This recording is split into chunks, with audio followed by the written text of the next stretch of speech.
Pemirsa, salah satu kegiatan pembelajaran dalam kurikulum Merdeka adalah kegiatan proyek penguatan profil pelajar Pancasila. SMP Negeri 2 di Mulyo sebagai salah satu SMP negeri di Kabupaten Kebumen, Jawa Tengah yang sedang melaksanakan implementasi kurikulum Merdeka di tahap mandiri berubah juga turut melaksanakan kegiatan P5 ini. Pada tahun pelajaran 2023-2024, tema pertama yang dilaksanakan oleh peserta didik kelas 7 adalah kewirausahaan dengan mengambil judul Local Culinary Studentpreneurs. Pada pertemuan perdana P5 Local Culinary Studentpreneurs, peserta didik diperkenalkan terlebih dulu pada konsep proyek penguatan profil pelajar Pancasila. Hal ini penting dilakukan karena mereka yang pada tahun pelajaran 2023-2024 ini menjadi peserta didik kelas 7 baru pertama kali merasakan kurikulum Merdeka dengan P5 sebagai salah satu kegiatan utamanya. Fasilitator menjelaskan alur P5, tema kewirausahaan, dan menjelaskan garis besar kegiatan Local Culinary Studentpreneurs.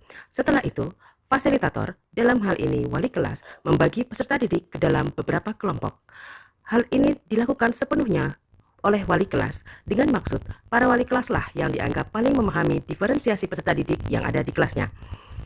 Koordinator P5 kemudian mendata pengelompokan dan menemukan bahwa prinsip diferensiasi sudah terpenuhi. Hal ini tampak ketika ada beberapa kelas yang pengelompokan peserta didiknya berdasarkan gender, berdasarkan bakat dan minatnya, dan lain sebagainya. Setelah terbagi dalam kelompok, peserta didik diminta berdiskusi dan mengeksplorasi serta mengobservasi bahan pangan lokal yang ada di sekitar mereka yang berpotensi untuk dijadikan usaha. Mereka juga diminta mencoba mengeksplorasi UMKM kuliner di wilayah sekitar tempat mereka tinggal.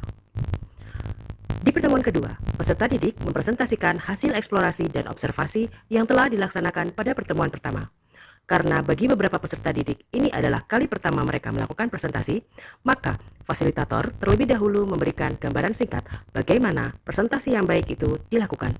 Setiap kelompok kemudian mendapatkan umpan balik dari fasilitator serta teman-teman kelompok lain ketika mereka sudah selesai melakukan presentasi. Setelah semua kelompok melakukan presentasi dan mendapatkan umpan balik, kegiatan berikutnya adalah menonton video inspirasi usaha dan merangkumnya ke dalam beberapa poin penting. Beberapa poin penting yang harus didiskusikan dalam kelompok adalah terkait hal-hal berikut ini. Apa produk yang dijadikan usaha? Apa keunggulan produk? Apa saja tantangan dalam mengembangkan dan mengelola usaha? Siapa saja kompetitor dari usaha? Berapa rata-rata pemasukan usaha tersebut? Dan lain sebagainya. Pada kegiatan diskusi ini, peserta didik tampak sangat antusias karena mereka menemukan beberapa insight baru terkait usaha kuliner. Mereka mendapatkan beberapa inspirasi yang bisa mereka adaptasi di kegiatan P5 Local Culinary Studentpreneurs yang sedang mereka laksanakan sekarang. Sayangnya, sinyal internet yang kurang baik sempat menjadi kendala saat peserta didik harus menonton video inspirasi usaha di platform YouTube. Solusi yang bisa diambil adalah melakukan diferensiasi lingkungan belajar, di mana peserta didik diperbolehkan melakukan aktivitas ini di dalam ruang kelas jika memang dirasa lebih mudah dan nyaman, atau peserta didik diperbolehkan melakukan aktivitas ini di taman sekolah, perpustakaan, atau tempat lain di sekolah yang dirasa lebih mudah dan nyaman. Dalam hal ini, tentunya para fasilitator harus selalu mendampingi dan mengawasi kerja kelompok masing-masing peserta didik. Aktivitas ketiga pada P5 Local Culinary Studentpreneurs adalah talk show, sesi berbagi dengan pelaku usaha. Kegiatan ini dilaksanakan di Aula SMP Negeri 2 di Mulyo dengan mengundang pemilik usaha Sinau Susu Jelly Drink, salah satu produk minuman yang dijual di koperasi sekolah. Dalam kegiatan ini, narasumber memaparkan kepada peserta didik kelas 7 SMP Negeri 2 di Mulyo tentang bagaimana memilih alat dan bahan ketika ingin membuat produk untuk dipasarkan, bagaimana proses pembuatan produk, bagaimana proses pengemasan produk yang baik, bagaimana proses penentuan harga jual, bagaimana proses pengiklanan dan pemasaran, bagaimana mengatasi tantangan dan hambatan yang muncul ketika melakukan proses kewirausahaan. Narasumber juga berbagi tips kepada peserta didik terkait kewirausahaan. Setelah narasumber memaparkan materi, diadakanlah sesi door prize, yang mana para peserta didik melakukan lomba atau menjawab pertanyaan-pertanyaan terkait materi. Peserta didik berlomba menyerut jelly, berlomba mengemas susu jelly, dan menjawab pertanyaan-pertanyaan. Fasilitator juga diberi kesempatan untuk mencoba mengemas jelly. Mayoritas peserta didik dan fasilitator menyambut baik kegiatan ini.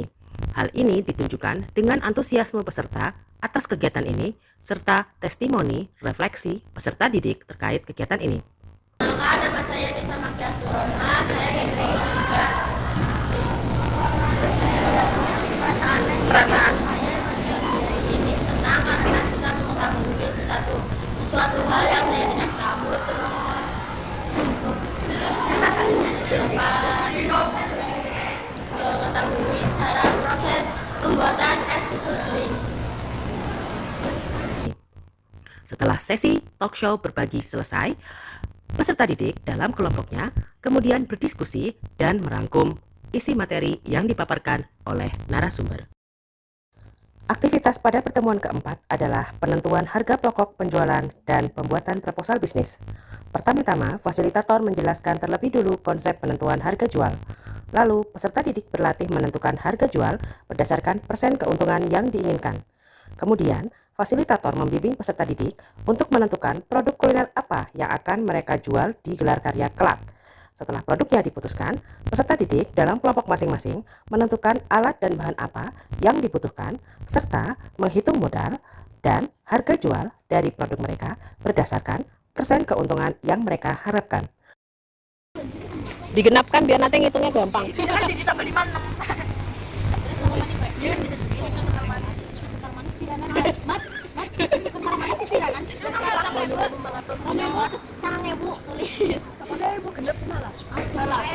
Mau bikin apa? Oh, tepi ya. Kegiatan berikutnya adalah pembuatan proposal bisnis. Fasilitator terlebih dahulu menjelaskan konsep dasar proposal bisnis, mengapa proposal bisnis itu penting, apa tujuan proposal bisnis, dan contoh-contoh proposal bisnis.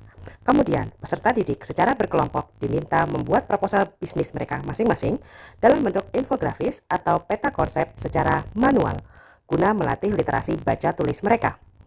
Untuk mengakomodir prinsip pembelajaran berdiferensiasi, peserta didik dibebaskan memilih media yang akan dipakai, serta tema gambar apa yang mereka pilih untuk menghias infografis mereka. Proposal bisnis ini kemudian dipresentasikan oleh masing-masing kelompok di pertemuan yang kelima. Fasilitator dan teman-teman dari kelompok lain memberikan umpan balik kepada kelompok yang melakukan presentasi.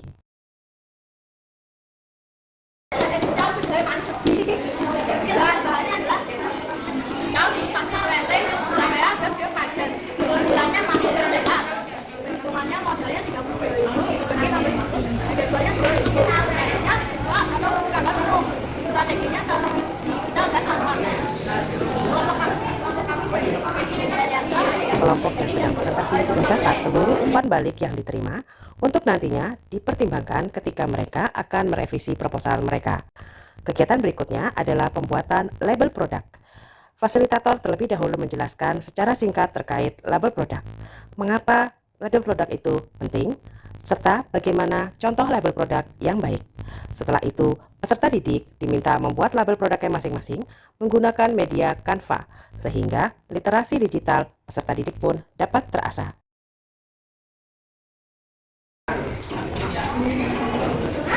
Dan 100% menambah mantap. Aktivitas pada pertemuan ke-6 dan ke-7 adalah terkait media promosi. Peserta didik diperkenalkan pada konsep dan ragam media promosi. Untuk mengembangkan literasi digital dan teknologi, peserta didik diminta selain membuat media promosi secara luring, mereka juga diminta membuat media promosi daring yang nantinya harus mereka unggah di media sosial mereka masing-masing. Aktivitas terkait media promosi ini dilanjutkan pada pertemuan ke-7 yang mana peserta didik diminta mempresentasikan hasil pembuatan media promosi mereka yang kemudian dilakukan revisi setelah mendapatkan umpan balik dari fasilitator dan teman-teman dari kelompok. Pertemuan ke-8 dan ke-9 adalah terkait tes pasar. Pada kesempatan ini, peserta didik belajar untuk melakukan tes pasar lengkap dengan pengumpulan customer feedback atau umpan balik dari konsumen. Setelah umpan balik dari konsumen terkumpulkan, peserta didik diminta untuk berdiskusi dalam kelompoknya masing-masing tentang rangkuman dari umpan balik yang didapatkan dan Apa bagian produk yang akan ditingkatkan berdasarkan umpan balik tersebut? Aktivitas ke-10 adalah aktivitas terkait pembuatan laporan proyek. Peserta didik secara individu membuat laporan secara tertulis di kertas folio supaya melatih literasi baca dan tulis mereka. Untuk aktivitas ini setara dengan 3 kali pertemuan. Aktivitas ke-11 adalah gelar karya dalam bentuk market day. Dan aktivitas terakhir adalah finalisasi laporan, assessment, serta refleksi proyek.